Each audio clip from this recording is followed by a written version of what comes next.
This episode is sponsored by Esteep Conversations' favorite, Conjure Tea. Conjure Tea is a woman-owned, black-owned tea business that was founded by pastry chef Shania Thomas Floyd. If you want to support local businesses and drink great tea, Conjure Tea is your answer. The teas I'm digging most right now are Golden Ticket and Decadence. Decadence is a tasty tea that is exactly the combination you'd hope for from a pastry chef. Black tea with rose petals, strawberry pieces, and cocoa nibs.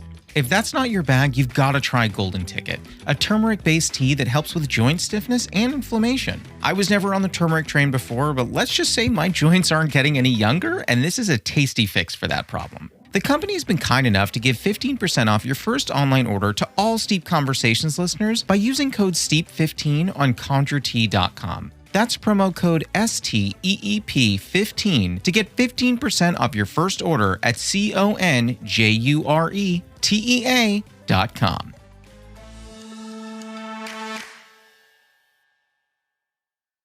You used to have a show where a bit apropos of nothing was you and Michael just throwing pancakes. I mean, it was like the weirdest. If you were not in the comedy community when Hotcakes was running, it sounds really weird. It doesn't make a whole lot of sense. It doesn't.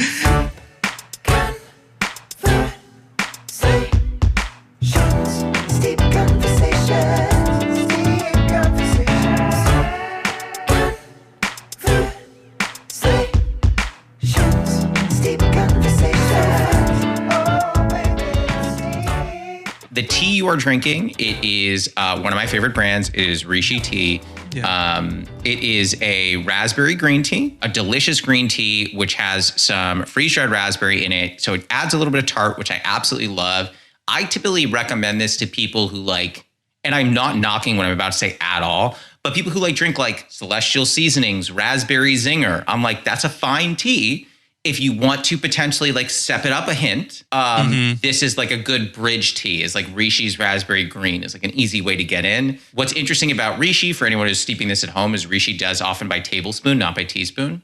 So this is 1 tablespoon per 8 ounces. But for everybody at home, just know it's a green tea. So brewing at 180 and steeping 3 to 4 minutes. So there you go. So steep with us. I like that. If you want to grow up, you know, get on the Rishi tea. I want to pull away a little bit of the snootiness away from tea because I think a lot of people don't drink tea because they're like, I don't know. Like, I don't know anything about tea. And I don't want to, you know, screw it up or whatever. Right. And I'm like, this is not like drinking wine or like buying fancy watches. Like tea is a very normal drink. Yeah, I wonder what that is because like a lot of Eastern cultures, tea is the go-to. There's no like coffee situation. Yeah. So I wonder if it's a cultural thing more than snooty thing. You're a good person to talk to about this. Like one of the things that I think I like vibed with you right off the bat was that you were a comedian, very funny, by the way, very funny. Thank you. But also I think we quickly discovered that we both were big fans of jazz music. You know, I was a jazz studies and performance minor in college. I played jazz guitar for like 15 years. Yeah, I'm curious. And I think we've talked about this, like how the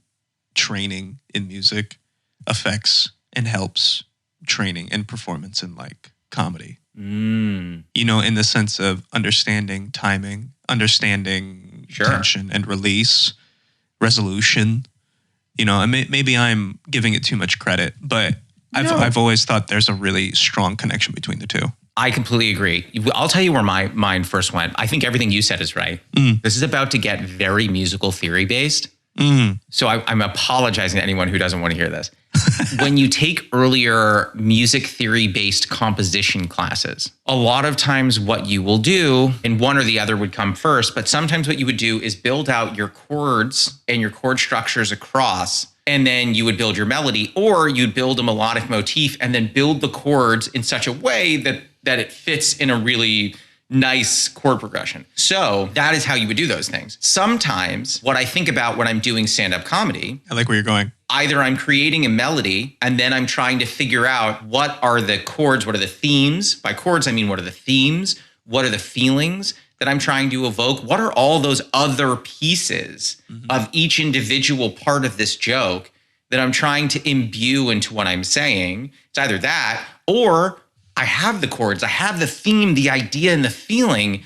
I want to find the right words, which are my melody. I want to find the right words that are going to hit, that there's not a lot of dissonance, that it's beautiful, it's harmonic, and it makes sense to audiences. I do think about that. Yeah, and depending on how you adjust the context of what the joke exists in, that changes the effect that it has on the listener. 100%. It's like such a fascinating thing. I think comedy and music are interesting in that I think they're one of the few things that while you're doing it, you're using both sides of your brain. Yeah. There's a logic and an emotion part involved. It's clicking on all cylinders as you're doing it. And it's like, it's crazy, man. It's really cool. I'm trying to remember from you, and I don't want to like make you talk about your whole bio, but I feel like you've always been a musician, but I've always known you as a comic. Kind of Right. What came first for you, and also which of those things brought you to Los Angeles? So my parents started me on violin, like Suzuki method, when I was like 4. I don't know Suzuki method. What's Suzuki method? It's this great method of kind of ear training and like teaching classical music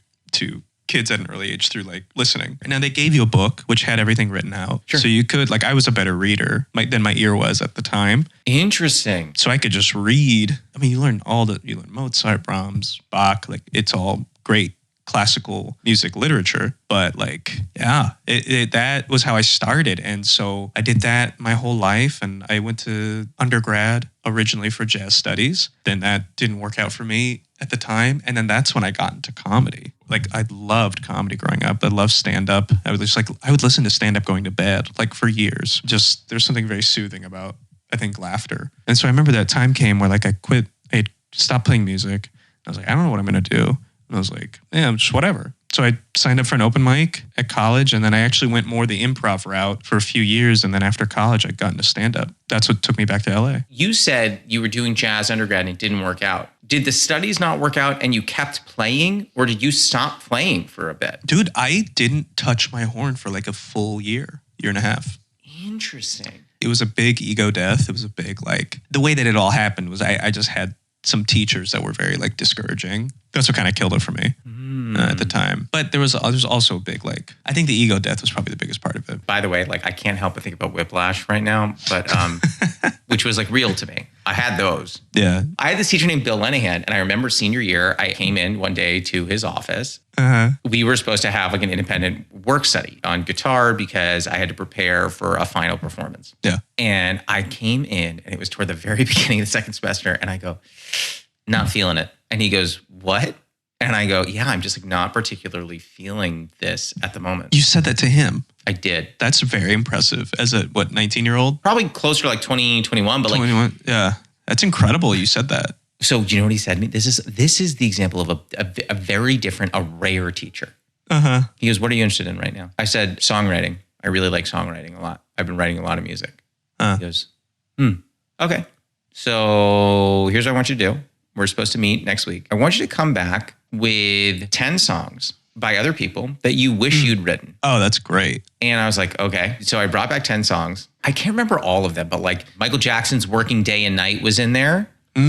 Signed, Sealed, Delivered was in there. Wow. He listens to them all and he goes, by the end of this hour, I can show you why you chose these. Wow. That's cool. And then we did it, and we spent the rest of the semester. I would bring songs in. We would break them down to the basics of the actual like musical structures and music theory behind a lot of these things, and then apply it to my playing. It made me a better musician. It made me a better student. It made me a better comic. It made me more patient in general. I mean, it was amazing. That sounds life-changing. I mean, and I think because you were wanting to learn those things. The thing that went south with me, I mean, that's the right way to teach, right? Is to ask the student, what do you want out of this? And then form the game plan. I had a situation where my private lessons, and I don't even want to say his name because I feel like he still teaches there, I think. It was just this thing about practice.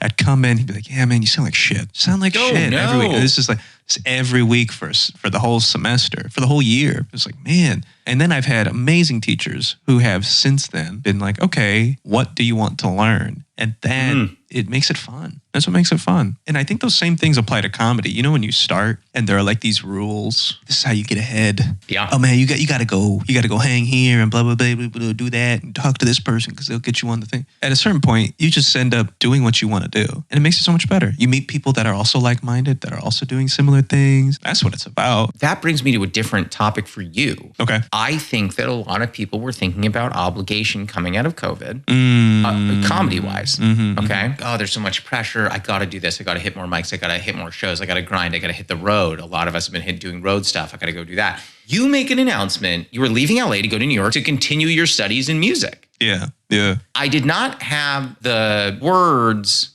at the time. I think I probably congratulated you, but I did not have the words at the time to tell you how inspiring that was. Oh, wow. To me. Wow. Because I turned to my girlfriend and I said to her, it can be very scary sometimes to follow your dreams, and it can feel very lonely, and it feels almost like you're in a dark tunnel. Yep.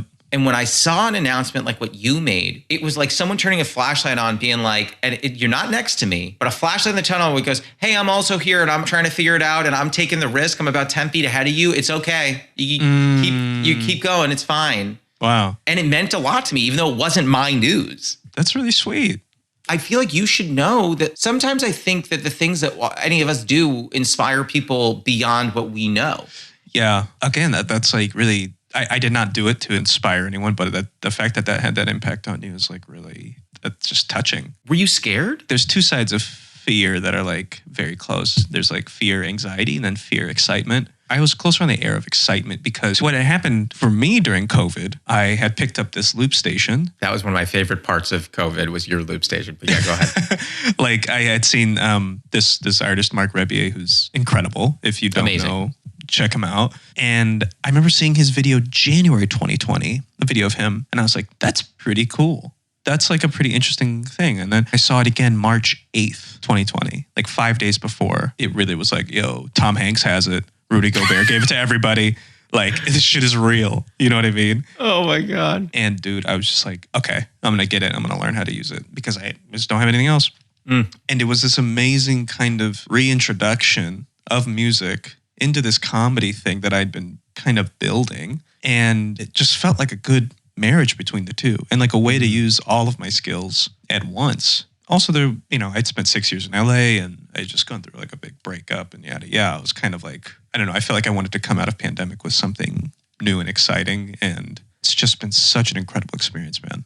It goes that fast? Yeah. It's already been 2 years. That's crazy. Yeah. It feels like you left yesterday. I mean, that isn't to say that I love that. That came across so wrong. That's like, yeah, I'm so tired of you. It still feels like you're here. No, it feels so recent that you left and you're almost, and this is a master's, right? Yeah. Yeah. So I could teach, that was kind of the small contingency too, is like, and this is the other thing too, that like, I think something really beneficial I've learned here is like, I think a lot of artists, comedians will poo-poo like having a day job. Just like, yo, man, if you really grind, you know what I mean? Like you're all about it, dude. And there's no sacrifice. And it's like, no, we're in late stage capitalism. Like we also have to pay bills and pay for food. And like, you got to get that however you can get that. So that was also kind of a small piece of it too going. I was like, okay, I could teach at a college level if I have my master's.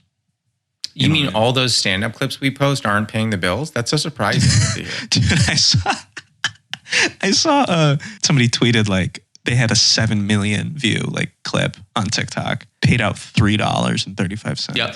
I'm going to take us to our first segment. Our first segment is called The Newly Friend Game. Oh. It's like the newlywed game, but we're friends. Though I feel like you'd be a nice person to be married to for anyone who's out there. Probably have like a great, like you and I would have a pretty productive marriage. 100%. And respectful. And I also feel like you're very supportive. So the Newly Friend Game, typically what I do is I will ask you a question. We both write our answers down, flip our board, see if we're right. We're still going to take turns, but you and I are going to answer the same question. Okay. Your question, who is your favorite jazz artist of all time? Don't say it, just write it down.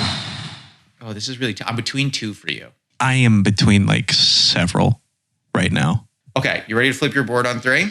Oh, hang on. Okay, I'm holding. Hang on. This is, okay. Okay, you ready? Yeah. Flip your board on 1, 2, 3. Oh. Yeah. Great choices. Great choices. So Neel wrote Grover Washington Jr. was his primary. His second was Pharoah Sanders. Mm-hmm. Now, I guessed John Coltrane.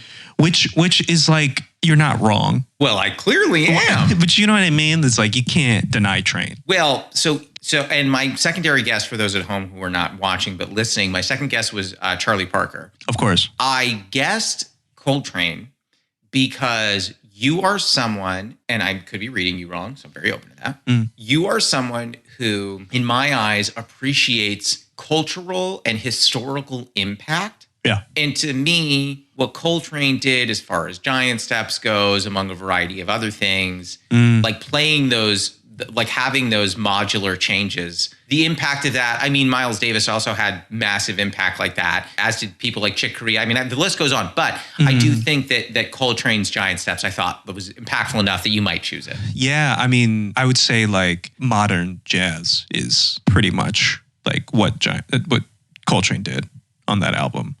You know what though? I will say, like, this particular program that I'm in right now has really expanded my, like, I'm not a huge fan anymore of like super burning, like straight ahead jazz. Tell me more about what you mean by that. So like Train being the genesis point of that, I have no problem with listening to him, but to see where that language has gotten to today, and to see the amount of younger players that play pretty much the same way that Train played or Michael Brecker played in the 60s and 70s and 80s, it's like, I don't feel as though it's being pushed forward enough. And so that's why people like Pharoah Sanders particularly, where it's like, you don't necessarily consider him like one of the, unless you know. I've never heard him. I've never heard of Pharoah Sanders. Oh, I'm going to say, okay, I'll send you stuff after this. It is. Please. It is the most beautiful, like, his sound is so big, his melodies are very simple, and there's so much passion and soul in what he does. But, you know, if you're like a jazz nerd, you're like, well, what is he? Man, he's not really, you know what I mean? He's not really playing the changes, blah, blue. Where's his pentatonic? And like, I'm sure Sanders could play like that, but like, I have no problem when people play pentatonic scales. I have no issue with that whatsoever. For those that are not musicians, by the way, they're very lost on this, but all you need to know truly is you can play all the notes in a scale when you're soloing in the key or across changes, or you can do a simplified version of that, which is not better, worse, or otherwise. It's just different. It sounds different. Some people would argue it has less color. I think it's just as interesting. I have no problem with it. Yeah. And I mean, because we are trying to sing through our instruments, right? Ultimately, just express ourselves. So my jazz education, like particularly like undergrad, it was very like, who can play the fastest, who can play the hardest changes, and who can play like, you know, and it's just, that wasn't for me. And maybe it's just my brain couldn't keep up. What I've found is like, there's so much density in simple phrases and maybe just simple melodies. So that's why I picked these two, like Grover Washington Jr. Like, ugh. I love when someone's so good, you're disgusted by it.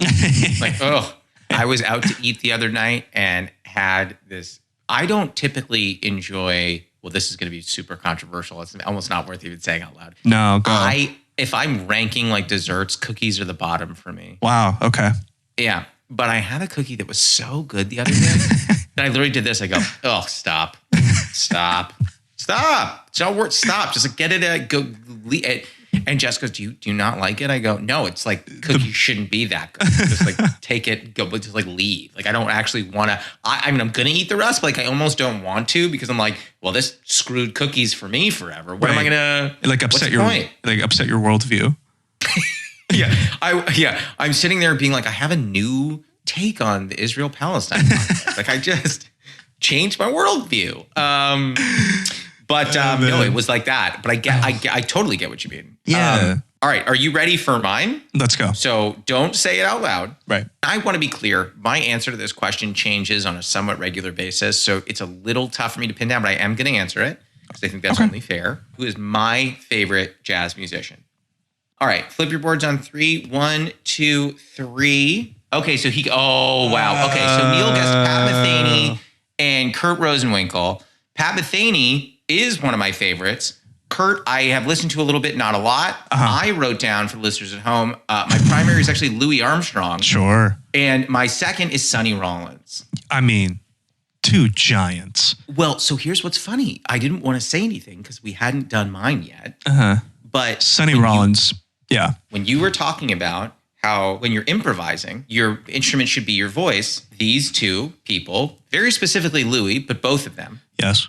know how to use their instrument as a voice that sounds like it is speaking to you. And in such a palatable, joyous way. I would say both of them. Like, there is a live version. I'll see if I can find it and send it to you. There's a live, and if listeners, if I find it, I'll definitely post it. It's very hard to find. There's a live version that Louis Armstrong did a performance of the song Dinah. oh, wow.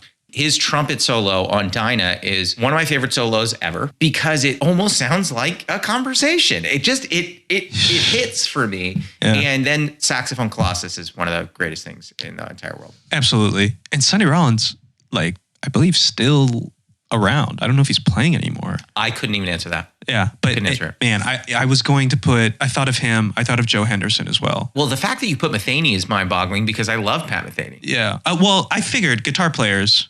yeah. Pat That was a Metheny, good guess. There's no way. Are you familiar with Bill Frisell as well? No. Okay. I have things to send you. I will send them to you. You know what? You're not going to remember this. I know that, but there was one time you sent me I think we were talking about something and you go, have you heard this? And I said, no. And you sent it to me and I loved it.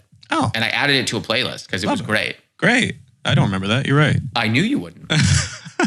Well, but the thing, you lead, and please tell me if you disagree. Sure. You almost lead a double life community-wise because you're in the music community and you're in the comedy community. So I'm not going to expect you to remember like, well, I probably sent this comedy clip to a musician and this musical clip to a comedian. What did I do? Can I tell you, this is like maybe one of the greater, I don't want to say existential problems, and it's not a problem at all, but just one of my wonderings of like, which am I? Which of these communities, and does it have to be one or the other? And I think that's the answer, is that it's all of it and everything. But like, there are times when I'm like being particularly hard on myself and like anxious, where I'm like, just pick one. Just pick a thing and stick with it. And I feel like even as we all become more multi-talented, multi-hyphenate, like, ugh. What a phrase. It's kind of hard sometimes to be like, there is a clear focus and that is self-actualization, but like, it's hard to understand exactly how you're going to get there. And TikTok clips are the way. TikTok's making the world better. You know that? Yeah, my bad. I must have missed that one. If you are not getting satisfaction from posting social clips, for you, don't do it because it has not fundamentally changed anything that I do. It has not impacted the number of followers I have. Right. Kind of nothing. Right. Nothing. I'm very blessed. All the opportunities I've gotten have just been from relationships. Sure. Friends. People that see you do a thing live and they're like, oh, come do a thing on the other thing. And not much has come from posting for me as well. And I think that is the hard thing, is that when you start, you see the people that do well. And first, so many friends of ours that are doing well. I consider you somebody that's doing well with social media and all that. Oh, and like, thank you. But that's why it's such an enlightening conversation to hear about this from you. Like, we see that end of it and we're like, oh, they're doing well. But it's extremely difficult to capitalize that into opportunity. It's a very weird new thing that we're all in right now. And it's hard to navigate. But there's still the methods that have been tried and true for a long time, which is like, we're both lucky enough to be in New York and Los Angeles. It's like, go outside. I thought you were about to say we're both lucky enough to be in New York. And I was like, Neel, I really don't want to be the one to break this to you. I didn't come with you. I'm still over here. Listen, if you live in Omaha or Butte.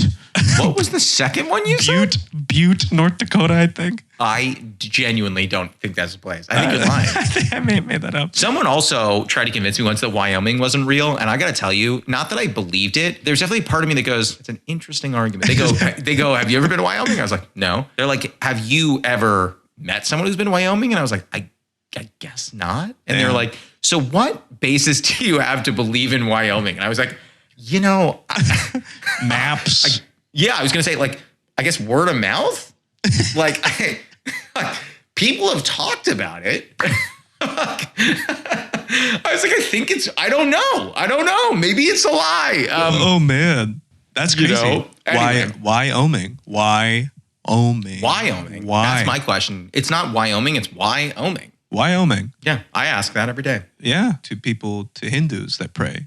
Why are you oming? Okay. Why are you oming? But anyway, all that to say, we just have to all prepare ourselves for the fact that there's going to be people that are ahead and people that are more in the middle class. Like, And that's fine and great. Just find, as you were saying, find what makes you feel fulfilled and happy. And that's it. Here's what's weird about me. Let's get into some joke. I was going to say, are you just going to do your set right now? Here's a weird thing about me. Yeah. What's the deal? A lot of comedians will like go to an open mic. Be like, I wrote these 4 new jokes. I'm going to mix in some old stuff with some new stuff. I'm going to vibe it out. Right. I write 10 minutes at a time and go do that. Really? Yeah. And do you scrap the other 10? I'll maybe use an opener that's a minute long from a previous 10 to intro it, and then come right in and go. And then build and craft and, polish and remove and remove around and all that other stuff. But that's how I do it. And so it's always weird for me to think about how, like, when you were just saying, like, do what's going to make you happy, I don't get more joy from anything in the world than I do from getting a brand new chunk and then eating shit for like 2 months. Yeah. Have you ever done the Rec Room in Huntington Beach? No, I haven't. That room, I've only seen amazing things from there. Okay. Let me tell you something. This is not true for everybody, but it's true for me. That room has become my litmus test. When I brought the 10 minutes there, I was doing like a 15-minute set. I did the 10 minutes and it went like this. Okay. For the listeners at home, I'm drawing a graph of a line going up and then a steep crash. Ooh, yeah. And then the line went up and a steeper crash. Wow. And then the line leveled out. And do you know Kazim Rahman? I'd love Kazim. Yes. Yeah, Kazim's the best. So Kazim's in the back, and I go to Kazim, and I literally just said this. I go, woof. And he goes, what do you mean? It was a good set. And I go, oh, you don't have to good set me. Like, it wasn't. Right. He goes, the jokes are there, but 21-year-olds don't want to hear about, because I was doing a set about death, cancer, car accidents, trauma. Oh, wow. He goes, 21-year-olds don't want to hear this. And I said to him, I was like, I need to find a way to make this bulletproof. I need to find a way to make it so a 21-year-old does want to hear this. Right. So then I went back to LA and I went to San Diego. I took it to San Francisco, Chicago, and so I kept messing around with it.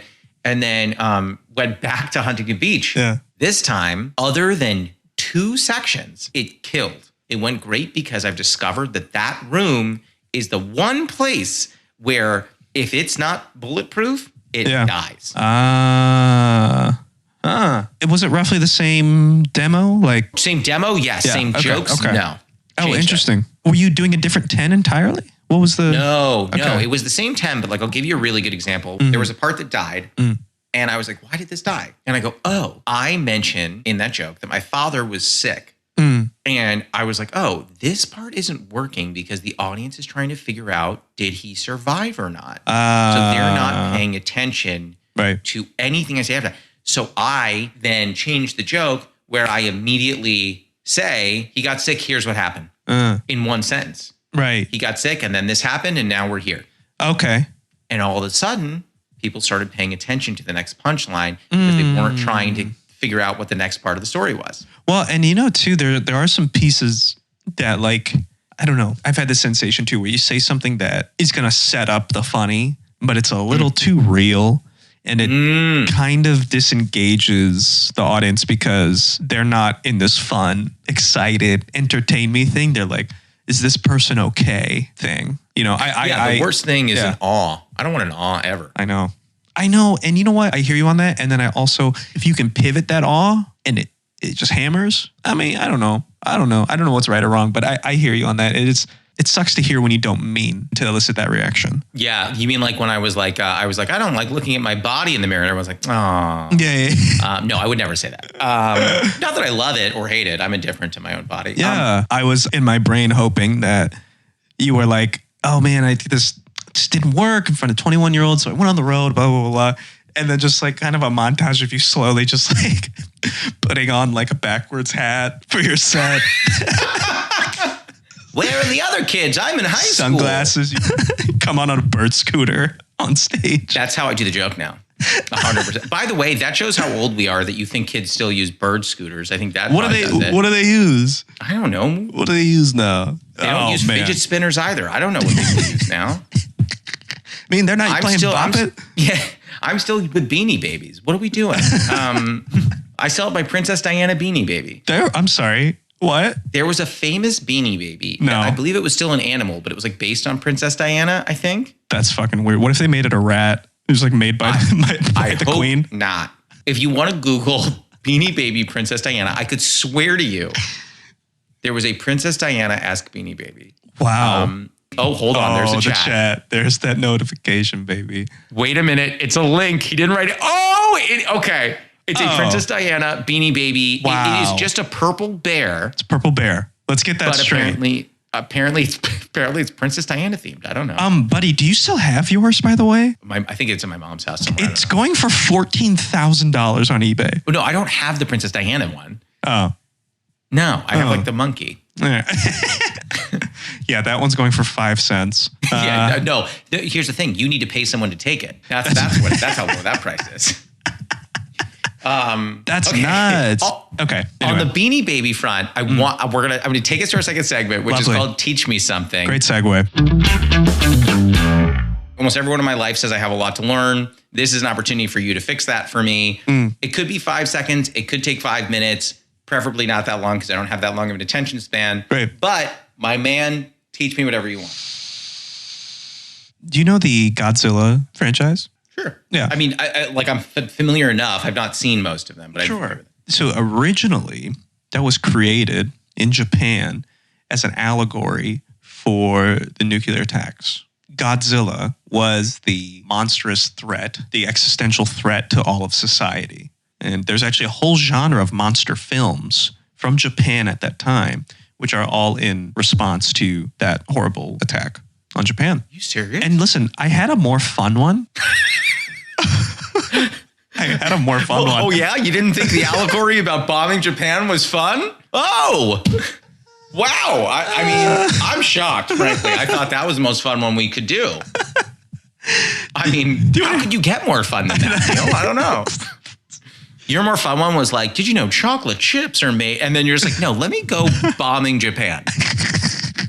What do I have that's Hiroshima related for Josh? Let's see. You take this guy down a peg. He seems too chipper. Which, by the way, is thematic because we were drinking a Japanese green tea. But oh my God. See, that's what happened. And green, the color of radioactive waste. Neel, he's going in.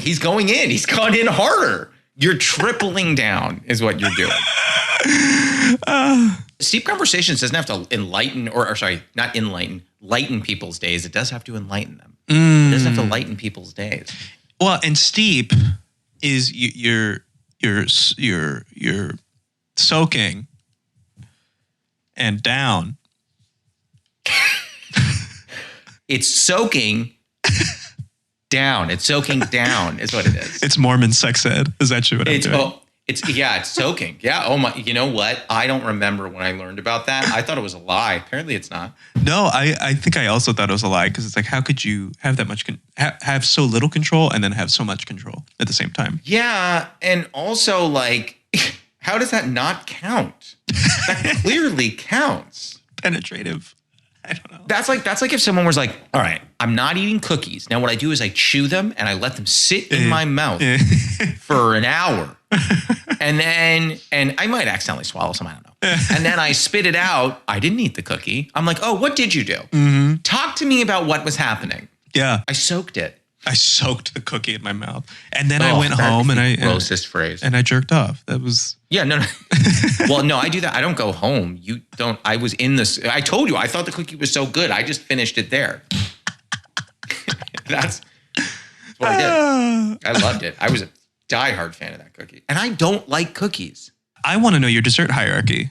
Oh, no. Because I know this was something we bonded over. Is like you are a big foodie. You are very particular about your food, what you like. So what's your dessert hierarchy? Okay. And I want to be clear for everyone out there. When you say foodie, which I don't disagree with, but when you say foodie, I'm not the person who's like, oh, I need a truffle shaved on top of my blah. No, it's I know how I like food. You know what I mean? Yes. Like I know how I like stuff and I want it how I like it. And here's the other thing. This is a huge thing. This makes me old. I don't care. Sometimes people are like, hey, do you want to go to dinner? I have a reservation at 9. I was like, no, I don't want to eat dinner at 9 p.m. That's not me. I don't like that. I don't want to do it. I love that. You're particular. I'd rather eat at 5:30. Okay, that's aging you a little early, bit there. But I'm saying too early versus too late. I'd rather eat too early. Okay, got you. Let's start at the bottom and go up. Yeah, so cookies are definitely at the bottom. Okay. Oh, you know what? No, sorry. I don't know if we're counting this as a dessert. Anything that moves after you touch it. So Jello, flan, Wow. any of those things, that's the rock bottom for me. I can't disagree with you fully on that. Yucky. Yeah. Like cake, like rum cake, I feel like is in that in-between space. But no, forget it. If you forget offered me rum cake or said you just want some warm water, I might choose the water. Just being honest. I'm going to go back to the top of the list because it's easier, I think, to work top down. Pie's my number one. Love that. This is bold. This is daring. This is controversial. I'm taking ice cream at the 2. Okay. I think that's fair. A lot of people hate it. Hate ice cream? No, hate the fact that I put it at the 2. Above what? Cake? Yeah. I mean, cake is just dry ice cream. Okay, so let me tell you something. So every Wednesday for this podcast, we release a quote from our guest. I love that. And your quote is undoubtedly, cake is just dry ice cream. And then under it, it says, I brought up Godzilla because it's about the Hiroshima bombings. And that's your whole quote. That's the whole thing. And here's the thing. People don't need to know they weren't said together. They're right next to each other in that quote. I love it. That sums up this conversation perfectly. 100%. Okay, let me run through the rest of this hierarchy. I want to hear yours, then we're going to go to the lightning round. Come on, baby. We're going to Okay. So pie, ice cream, maybe like a cheesecake. Okay. Cupcakes. Okay. Cupcakes, I will say, are my bottom. Interesting. I put cupcake above cake. Makes no sense, but okay. But honestly, neither one is blowing me away. They're the same. One's just in a cup. Yeah, but I like the fact that I can pick one up. I can't pick up a piece of cake. It's true. And then what's after that? Brownies? I don't know. And, I was like, and then the candy? Where? Oh, I don't count candy as desserts. I see. You're like delectable. What about like can I ask like a churro or something? Kind of a warm pastry situation. Here's what's interesting. I like a churro, but let me ask you a question. Okay. 5 of the 7 nights of the week, could you eat a churro for dessert and be like, yeah, I keep wanting this? No. But I could do that with ice cream. Wow. And I think that's the litmus. Salt and straw is my favorite ice cream. I could do that with I know you love salt and straw, buddy. Let me tell you something. The day that they sponsor this podcast, I'm quitting. I was going to say, it's the day you stop. Wrap it Hang up. it up. Put the jersey up. Listen, my jersey's going to go up in the salt and straw rafters. That I guarantee. Number 11, as the kid who never played sports, being in the ice cream rafters is the only thing that makes sense. What is your dessert hierarchy before we get to the lightning round? Sure. I can only say that anything with frosting is at the bottom of my list. Oh, wow. That's a controversial take, but it's a take I don't mind that take. Yeah, it's too, the concentration of sugar and it's like thick sugar and it's wet. I don't need it. I feel like a cake can speak on its own. Yeah, I have no problem with that take. Okay. So that's pretty much it. What's your number 1? My top dessert is probably something like a chocolate, like cake or something. No frosting. Just like a nice chocolate cake. What is a chocolate cake without, what if there's frosting between the... Yeah, that's okay. I'm okay with that. I'm talking cupcake frosting. Where it's You're just talking about when something is so over frosted that 90% of what's in your mouth is frosting. It's frosting. And 10% is cake. When you have to take that first bite and it's just frosting, go to hell. If you have to take a bite where you risk getting frosting on your nose because the frosting is so high, that's a bad cupcake. It's racist. Yeah, it's racist against the Japanese people, I think. Is what it's raising it. No, my fun fact was racist against. Yeah, your fun fact. Well, listen, I don't want to say anything, but we have 7 groups. We haven't released this podcast. 7 groups have called my cell phone since this started, being like, cancel Neel Ghosh. They've said that. Wow. I don't know what to do about it. Yeah, that's crazy. Yeah. When I said groups, I meant like human rights groups, not the Yakuza. But maybe they're back here too. I don't know. Oh, speaking of, real quick. Hit me. Oh my God, I cannot wait to hear how you're going to relate this. Go ahead. No, best dessert. There is a Japanese restaurant in LA. Oh, fuck. It's on Wilshire. Do you know what I'm talking about? I mean, Wilshire literally goes from Santa Monica to downtown. So no, I don't know what you're talking about. They have these little sesame seed bars, and it's like a little cake that's like a sesame seed cake. Oh, fantastic. I love a dessert. You got to send that to me. I sent this to somebody very recently, so I'm going to find it and send it to you. I'm sorry, you text other people? I'm sorry. Yuko's Kitchen. Hold on, I'm writing it down. I mean, listen, I also don't want to say anything because I take a while to text, but I was scared that you were just like, you changed your number. When I texted you, you didn't respond. I was like, I thought we're on a text basis. Apparently not. No. I just ignored you. That's fine. If you would just said, that's fine. Now that I know that, that's fine. Yeah. I was like, oh, I love being ignored. Trust me, I'm in a relationship. What's the point? Okay, I'm taking us to our final segment. Take it. It is called the lightning round. 5 questions. It's called lightning because they're fast questions. They don't have to be fast answers. So all good. Do what you need. I keep it on an index card because I feel like I'm like a late night talk show host. What is a favorite ritual of yours? So like mine is brewing tea. What's a favorite ritual of yours? Oh, this is a good one. Long tones. I love doing long tones on my horn. You're talking about playing? Playing, yes. Okay, lovely. That's one. Or my initial gut reaction was like that ritual in the morning of like face washing, cleaning. I think that's up there. Not enough can be said about that, about a skincare regimen and how it makes you feel. Especially for comedians. I mean, yeah, we're leathery faced, scary. We're monsters. Criminals. Yeah, I was going to say criminals and I didn't say it. Wow.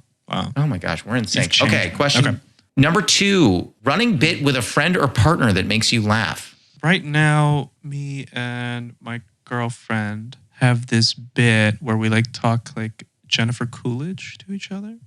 Oh my God, please give me a little. Oh, just like, this is just so exciting. And wow, everything's just so amazing. Wow. She does it like much better than I. She's rather natural.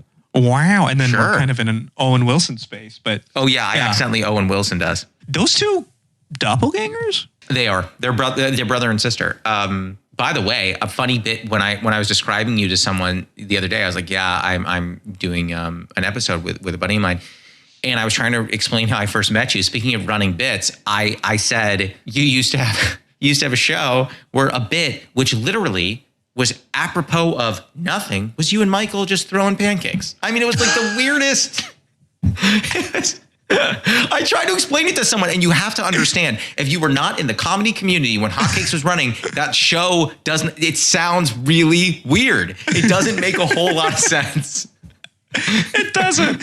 And I'll tell you, that show started with, we had my buddy Ben, he would come and make pancakes. And then as it went... I thought it was just the McDonald's pancakes. Yes. Then it just became go to McDonald's, order 20 pancakes at 7 p.m. and just frisbee them into the audience. I know. Which, by the way, you had much more fervor for. Michael was a little lighter on the toss. You were like, pew. Yeah. But Michael knew he was going places. Oh, yeah. So Michael knew in that moment he was going to be on SNL. He's like, let me throw these pancakes now. Let me get it out of the way now. What a time. That was a very fun time. Oh, my God. I remember, that was a good one. Question number 3. Can you do an impression of one or both of your parents? Not really. No. I can't really. Both of my parents aren't really like generally expressive people. Oh, that's well, you're giving me an impression of them without doing I was going to say, maybe me just being like... If you're listening and not watching, I'm not sure if he's proud of me or disappointed. It looked like in between. Looked like both.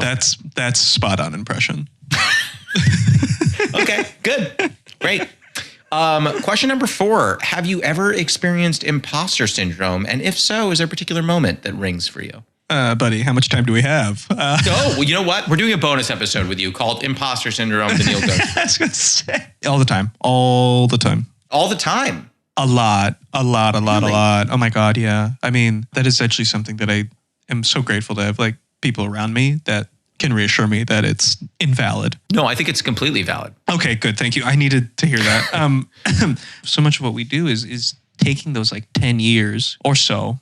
Some people get there a lot quicker, but like that time to figure out what you're doing that's you, that isn't a slight impression of your favorite artist or comic or whatever. And it just takes time. And I think along that journey, there's a lot of like, you'll get love for something. You'll be like, it is kind of just this, I don't know.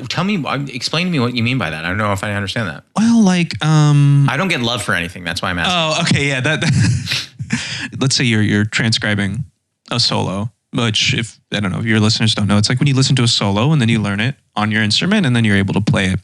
Sometimes you write it down if that's part of your assignment, but then you'll use a piece of that vocabulary in a solo or in a song. Like, let's say you compose a song that uses something from that and you're like, people are like, wow, I really love that thing in there as well. But you're like, it was just Wayne Shorter. then I'm like, God, do I have anything to say that's not taken or inspired by something else? Good artists are influenced. Great artists steal.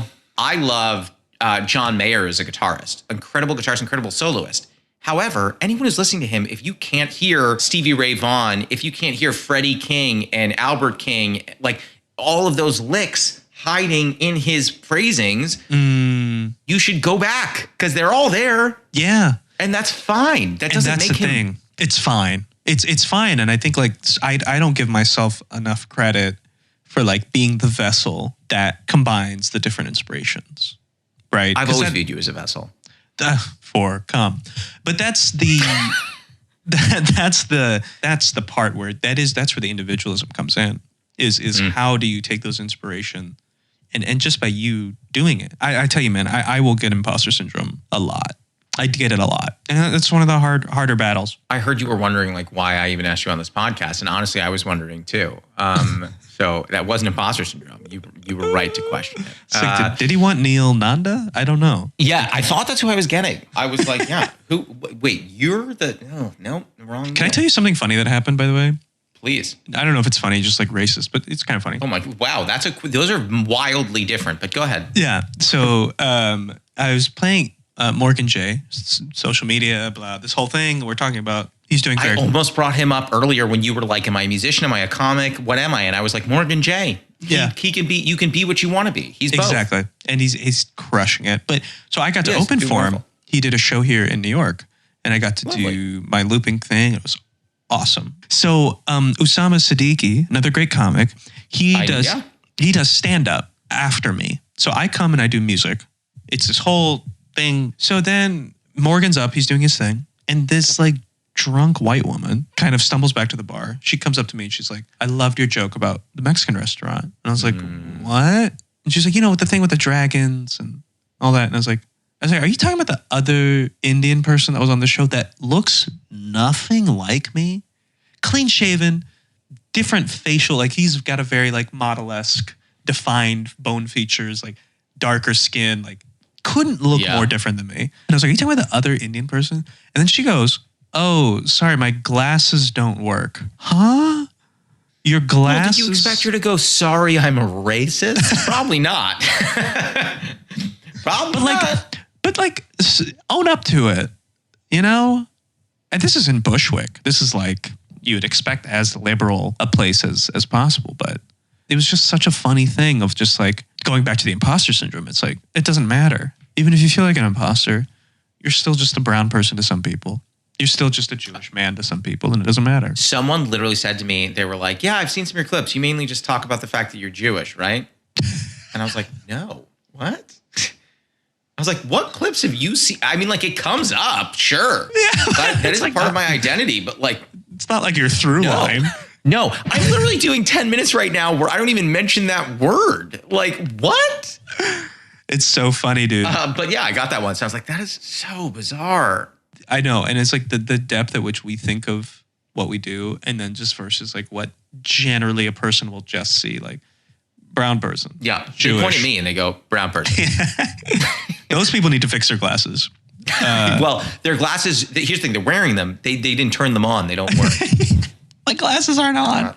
All right. Final question for you. Yeah. What is your favorite tea? And because you drink tea, I usually say tea or comfort, but you're a tea drinker. What's your favorite tea? I really like a peach green tea, like an iced peach green tea. Ooh, any specific brand you want the listeners to go try? Conjure. No, I actually don't. That is it, guys. Conjure Tea. ConjureTea.com. Steep15 is the promo code. Go ahead. I don't. I'm not particular. I'm actually not really deep into like tea brand. Okay. I just am kind of like, what's the flavor? Have you heard of this Panera tea that's like has like crack in it? It has like 20 times the amount of caffeine as espresso. Have you seen this? Are you talking about Panera, like the place that makes sandwiches? Yeah. They also sell this iced tea, like lemonade thing that apparently has 20 times the amount of caffeine as an espresso, and they just sell it open.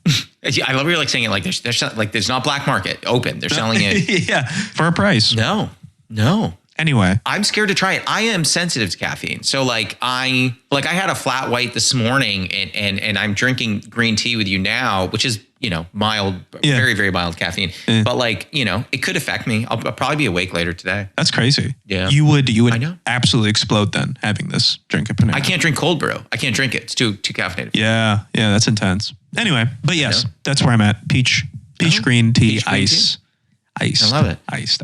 You know what? For any listeners, go follow Neel. And then if he has his Venmo in one of his accounts, send him some money for a peach green tea. That'd be so sweet. That is the episode. That is Steep Conversations. How do you feel? I feel great, man. I'm so glad I got to sit down and talk to you. It's really been a long time. Oh, I miss you, man. When are you coming back to LA anytime soon? I will have my PR team take a look. Yeah, good. All 70 of them. Let me know. Yeah, it's expensive. I'm quite not sure, man. I think I need to see where opportunities are at once I graduate. Neel Ghosh, go follow him on social. I love you. I hope I get to see you soon. I love you too, buddy. Thank you.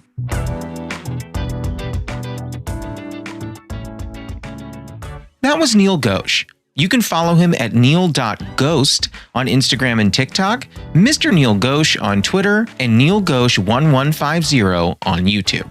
Steep Conversations is produced and edited by Lucas Marshka. Our theme song and additional music are by Oliver Hymack. Our cover art was done by Neil Fraser with photography by Matt Mazisco. Social media by Dia Villegas. Please write a review and rate our podcast on Apple Podcasts and wherever else you can. You can send any questions, comments, newly friend game suggestions, or tea suggestions to steepcombos@gmail.com or tweet us at steepcombos. I'm Josh Lanzette, and you can follow me on Instagram, TikTok, Twitter, YouTube, and Facebook at Josh Lanzette. We'll be back next week, so until then, happy steeping.